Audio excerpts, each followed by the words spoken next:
Почитувана колешке, бидејќи говорот ви беше повеќе политички отколку стручен, морам и во ова насока да ви одговорам. Во однос на тоа дека судството ни е неефикасно, потврдивте и самата, да, тоа е во ред. Замолам за внимание во залата. За Почитувани колеги, признанието дека е така и дека судството ни е неефикасно и немаме правна држава. Тоа го потенциравте од овде со вашата реплика и е така. Добро е што ја констатиравте. Меѓутоа, не заборавајте дека веќе сте на власт повеќе од 4 години, почитувана колешке, и дека овие реформи кои што се предвидува и секогаш се во најава од, ќе ви кажам, Советот за реформи во правосудниот систем на чело со премиерот, од заплашувањето на судиите предизборно со ветинг, секогаш предизборно имате одредена теза која се однесува конкретно на реформите во правосудниот систем, но немате ништо од тоа. Не заборавајте, не може да биде причина само распуштањето на собранието од неколку месеци за предвремените парламентарни избори за целата катастрофална состојба во која што се наоѓа судството, почитувана колешке.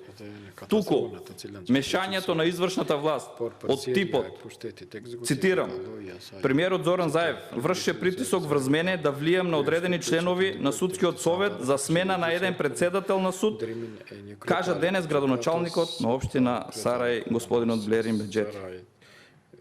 Ваш коалиционен партнер, кој што директно и експлицитно изјави дека премиерот вршил притисок за промена на председател на суд, следствено на тоа истото ќе се бара и за кој да биде назначен. Ова е мешање во извршната власт, почитувана колешке, и затоа ви кажав, судството не ни функционира и вината морате да се ја земете кај вас. Престанете да се однесувате како опозиција и престанете да ја префрлате вината секогаш на опозицијата. Да, сите овие реформи кои што ќе се во насока на подобрување на судскиот систем, сме овде да ги разговараме, потенцирав и на председател, значи заеднички да ги решаваме бидејќи е од интерес на секој еден наш граѓанин, на секој, вклучително и мене и вас и сите. Затоа стоиме на располагање во овој дел да можеме да ги подобриме перцепцијата и функционалноста на самиот суд. И уште еднаш сакам да ви потенцирам дека ниту ВМРО ДПМНЕ, ниту опозицијата ги контролира меѓународните релевантни организации и фактори кои што не вкрстуваат во хибридни режими и не ставаат на 111-то место по степен на корупција.